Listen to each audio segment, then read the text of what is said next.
आप लोग अवगत हैं कि 17 तारीख को चंदन मिश्रा के हॉस्पिटल में गोली मार कर हत्या कर दी गई थी और इसमें जो शूटर्स थे वो अलग अलग जगहों पर भाग गए थे।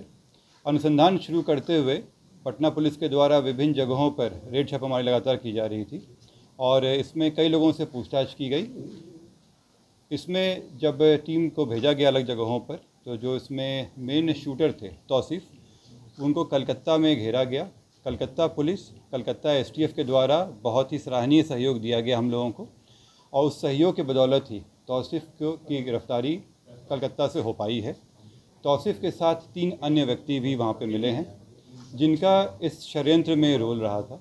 अभी तक जो प्रिलिमिनरी पूछताछ हुआ है इसमें ये बात आई है कि तौसीफ़ के भाई हैं, मौसेरे भाई हैं निशू खान, उनके घर पे ये सारे षड्यंत्र रचा गया था।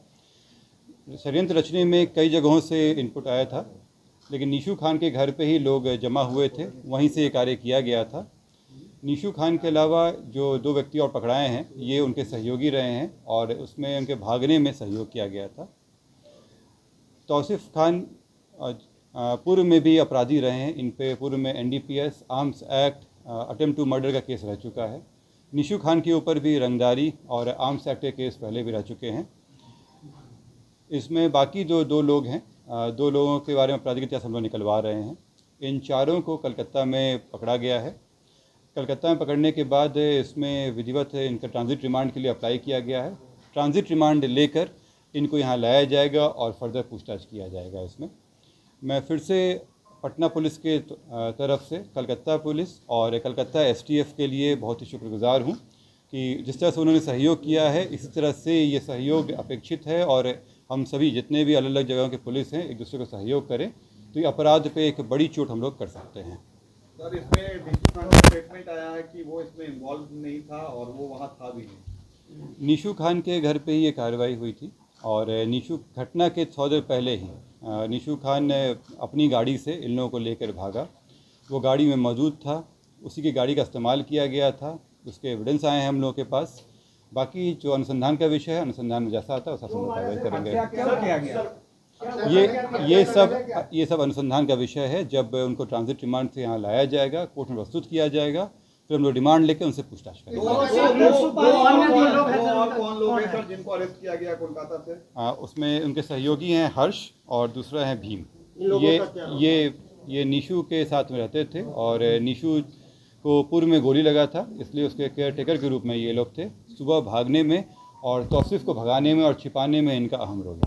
सर, ये 5 जो सर शूटर थे इनमें से कितना आप लोगों ने ट्रैक किया अब तक? मतलब इसमें सभी को हम लोग आइडेंटिफाई कर चुके हैं और सभी के पीछे टीम लगी हुई है।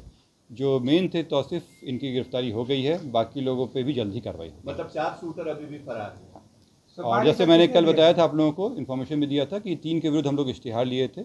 इसमें से 1 तो पकड़ा गए हैं, 2 के विरुद्ध इश्तिहार का तामिला बाकी है, तामिला हो चुका है, इसमें अग्रतर कार्रवाई बाकी है। सर, पहले भी आपने कहा था शेरू गैंग का कुछ उसमें मिला है क्या? जैसे मैंने कहा कि अभी अनुसंधान का विषय है, ये लाने का इनसे पूछताछ हो पाएगी तभी चीज़ें क्लियर होंगी। ये सब अनुसंधान में अभी बताना उचित नहीं होगा, लेकिन मैं आप लोगों के सामने एक शिकायत भी रखना चाह रहा हूँ कि जिस तरह से मीडिया के द्वारा अपुष्ट खबरों को सही खबर बना के किया गया है, ये बहुत ही शर्मिंदगी की बात है। इससे हमारा अनुसंधान बाधित हुआ और हम लोग जो उसको पहले पकड़ लेते, ये इसमें डिले हुआ। ये मीडिया को भी सोचना चाहिए कि बिना पुष्टि किए हुए केवल इस होड़ में कि वो ब्रेकिंग न्यूज़ बना सकें, ये दिया गया उचित नहीं है और इस पर हम लोग एक्शन लेने वाले हैं। जिन लोगों के द्वारा भी अपुष्ट खबरें दी गई हैं उनसे एक शोकॉज किया जाएगा कि क्यों नहीं उनको हमारे अनुसंधान में बाधा पहुंचाने के लिए इसमें अभियुक्त बनाया जाए। और मीडिया से भी मेरी हिदायत है कि समय समय पे हम लोग और पटना पुलिस और बिहार पुलिस के द्वारा आप लोगों पे से वार्ता किया जाता है, जो भी पुष्ट खबरें होंगी वो उस पर डाले जाएंगे। अपुष्ट खबरें फैलाना ये अफवाह भी है और हमारे अनुसंधान को बाधित भी करता है। तो आप लोगों से अनुरोध भी है और आप लोगों को हिदायत भी है कि बिना पुष्टि किए हुए इसको चलाने पे कार्रवाई होगी आप लोगों के ऊपर।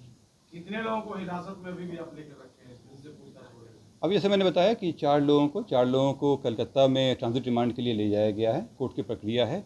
इसके अलावा बाकी लोगों से पूछताछ चल रही है। अभी इसके अलावा अन्य अरेस्टिंग अभी नहीं है। सर, हत्या हुई है, हत्या का कारण हम लोग जानना चाहेंगे। आप नहीं बताएंगे और आप कहेंगे कि ये हिदायत है, मीडिया अपुष्ट चलाती है, ये तो आपत्तिजनक बात है। आप स्वयं जानते हैं इसमें कि मीडिया कई दिनों से दिखा रही थी कि कई लोग पकड़ा गए हैं। अगर वो मुझे प्रूफ दे सकते हैं उस चीज़ का तो मुझे कोई आपत्ति नहीं है, अपने शब्द वापस ले लूँगा। उसमें ये चल रहा था लेकिन कि इसकी आधिकारिक पुष्टि नहीं। अगर वो इस तरह का है उनके पास तो मुझे कोई आपत्ति नहीं है उसमें। लेकिन आप लोग जब तक पुष्टि ना हो अफवाह ना फैलाएं, क्योंकि ये काम पहले भी हो जाता है। ये इसके अलावा मुझे दो और बातें आप लोगों से कहनी है। कल और आज पटना पुलिस और STF के द्वारा दो बड़ी घटनाओं को रोका गया है। इसमें लूट के साथ हथियार का इस्तेमाल का प्लानिंग था और दो बड़ी वारदात को रोका गया है। एक बेउर थाना से है और एक रामकृष्ण नगर थाना से संबंधित है। इसमें तुरंत कार्रवाई करते हुए दोनों घटनाओं को रोक लिया गया और जो अपराधी हैं वो उनका पूर्व में भी आपराधिक इतिहास रहा है, कई लूट की घटनाएं किए हैं। रामकृष्ण नगर में 3 व्यक्ति पकड़ाए हैं, सोनू कुमार, अभिषेक कुमार और विशाल कुमार। इनके पास से एक देसी पिस्टल, 2 कारतूस, साथ में चोरी का मोटरसाइकिल पकड़ाया है। ये पूर्व में भी अपराधी रहे हैं। इसके अलावा बेउर थाना से एक व्यक्ति पिंटू कुमार पकड़ाए हैं जो पूर्व में नदी थाना में लूट के केस में भी वांटेड थे। इसके अलावा ये अन्य घटनाएं भी करने जा रहे थे। इनके ऊपर पूर्व में लूट और डकैती के 4 केस दर्ज हैं। सर, भुवनेश्वर से भी क्या कोई अरेस्टिंग हुई है चंदन मिश्रा के मामले? नहीं, इसमें जो अरेस्टिंग है अभी केवल इतना ही है। इसके अलावा अन्य अभी अरेस्टिंग नहीं है। सर, एक बक्सर से एक नीलेश और बलवंत को उनके परिवार वालों का कहना है कि पुलिस ने उठाया है, क्या उनको हिरासत में लिया गया है? ऐसी कोई इन्फॉर्मेशन जो आप लोगों को मिली है वो गलत है। बलवंत और जो अन्य व्यक्ति के नाम ले रहे हैं उनके विरुद्ध बलवंत के विरुद्ध जो है इश्तिहार की कार्रवाई चल रही है। अभी तक किसी का अरेस्टिंग, इसके अलावा जो इन 4 को मैंने बताया, इनके अलावा किसी का अरेस्टिंग नहीं है। और कितने लोग शामिल हैं इसमें 5 शूटर के अलावा? 5 शूटर के अलावा 2 हम लोग जानकारी में पहले से थे, 2 और अन्य आए हैं। इसमें 9 तो सामने आ चुके हैं हमारे। इसके अलावा अन्य लोग भी हैं जिनका इसमें षड्यंत्र करने में रहा है। ये जो 9 लोग हैं ये तो डायरेक्टली वहाँ पे थे। इनके अलावा अन्य लोग थे जिनसे जो हथियार सप्लाई किए, जो रेकी कराने में मदद किए। अभी और लोग इसमें आएंगे। आप कह रहे हैं कि स्पॉट पर 9 लोग थे जो मदद थे। इसमें जो डायरेक्ट रेजिस्टेंस होता है, जो घटना करने में तुरंत जो किया जाता है, उसमें अभी तक हम लोग 9 लोगों के नाम आए हैं। बाकी अनुसंधान का विषय है और जो बाकी लोगों का इसमें रहा है, जैसे हथियार सप्लाई करने में हो, उनको लॉजिस्टिक सप्लाई करने में हो, उन सब के अभी नाम आना बाकी है। सर पूछताछ में क्या बताया जेल में? ये अनुसंधान का विषय है और जैसा अनुसंधान में सामने आएगा बातें बता देंगे आपको। शेरू से पूछताछ हुई है? ये हॉस्पिटल की जो बात है इस पर हम लोग जांच कर रहे हैं कि कैसे बिना रोक टोक के, बिना किसी जांच के वो अंदर चला गया। और जिस तरह से वो गया है ये क्लियर था कि पहले भी वो वहाँ पर जाता था। क्यों नहीं हॉस्पिटल के द्वारा उन्हें रोका गया, पूछा गया? क्योंकि जब आम आदमी जाते हैं तो उनसे पूछा जाता है कि वो किस कमरे में जा रहे हैं, चेकिंग होती है, फ्रिस्किंग होती है। तो फिर इस मामले में क्यों नहीं किया गया? सर, एक जानकारी ये आ रही है कि तौसीफ जो है वो पारस हॉस्पिटल के स्टाफ से उसकी अच्छी जान पहचान थी। वहाँ पर मेडिक्लेम का भी काम वो कराता था और दिन भर वहीं रहता था। तो क्या इस बैकग्राउंडर में हॉस्पिटल्स के कोई स्टाफ को आप लोगों ने चेक किया है या कुछ ऐसा? तौसीफ को जब लाया जाएगा तो उनसे पूछताछ हुई। उन पूछताछ में ये भी एक प्रश्न रहेगा कि किस तरह से वो रहा है। जब वो बात सामने आएगी तो हम आप लोग से डिस्कस करेंगे। आरोपियों को कब तक यहाँ लाया जाएगा और क्या सड़क के रास्ते लेकर आएंगे पुलिस? इसमें जो विधि हम लोग का जो समझ कार्रवाई है उसमें पहले ट्रांजिट रिमांड लिया जाता है, कोर्ट में ले जाया जाएगा और फिर उनको यहाँ लाया जाएगा। किस तरह से लाया जाएगा ये बताना उचित नहीं होगा, पर उनको लाया जाएगा। पूछताछ हुई है क्या सर? ये अनुसंधान का विषय है, ये अभी हम लोग रिवील नहीं करेंगे। अभी उनको आने दीजिए, पूछताछ में स्पष्ट हो जाएगा सब कुछ।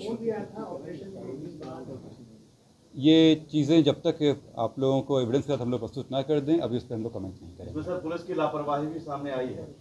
पुलिस की लापरवाही आने पे ही कुछ लोगों पे कार्रवाई हुई है और अगर किसी अन्य की भी आती है तो उस पर भी कार्रवाई होगी। अभी हथियार बरामदगी नहीं है। सर, एक डॉक्टर का नाम आया था, उनसे भी पूछताछ हुई है क्या? देखिए, इसमें कई लोगों से पूछताछ हुई है और कई जगहों पर, कई शहरों में पूछताछ चल रही है। तो डिटेल्स स्पेसिफिक आपको हम नहीं दे सकते। किस रास्ते से आए, किस रास्ते से भागे, ये तो बता। जैसे मैंने बताया कि ये अभी कलकत्ता से हुए हैं, तो कलकत्ता भागे हैं। कुछ जो लोग हैं वो आधे जगह पर गए हैं। हॉस्पिटल आने के भी एविडेंस हैं। आने दीजिए इन लोगों को, इनसे पूछताछ होगी कि जो इनको सप्लाई किया गया था मोटरसाइकिल और गाड़ियाँ जो थी वो कहाँ से। बात आ रही है सामने आई थी। हम लोग अभी 4 लोग को ला रहे हैं पूछताछ के लिए। अगर अन्य किसी की भी आएगी बात तो उन पर कार्रवाई होगी। दोनों बाइक बरामद हुआ? अभी बरामदगी नहीं है, अभी इन लोगों के साथ ही पूछताछ होगी, उसके बाद बरामदगी होगी। गाड़ी जो लेके गए थे उसकी बरामदगी हो गई है। गाड़ी बरामद। क्या कलकत्ता के रास्ते कहीं बाहर भागने की भी प्लानिंग थी सर? ये आने दीजिए तो ये आने पे स्पष्ट होगा। से वो स्पष्ट हो पाएगा कि क्या है। पोस्टमार्टम रिपोर्ट अभी हम लोग को मिला नहीं है। हम लोगों ने रिक्वेस्ट किया है कि वो जल्द दे दें। जैसे ही आता है उससे स्पष्ट होगा कि ये हत्या है या एक्सीडेंट का मामला है। इसमें चंदन मिश्रा को कितनी गोलियां लगी, पीएम रिपोर्ट आई है? ये अभी पीएम रिपोर्ट हम लोगों को नहीं प्राप्त हुई है और इसलिए अभी इस पर हम कमेंट नहीं कर पाएंगे। कितना खोखा बरामद हुआ है? ये इन्वेस्टिगेशन का पार्ट है, अभी इसको हम लोग आपको डिटेल्स नहीं देंगे।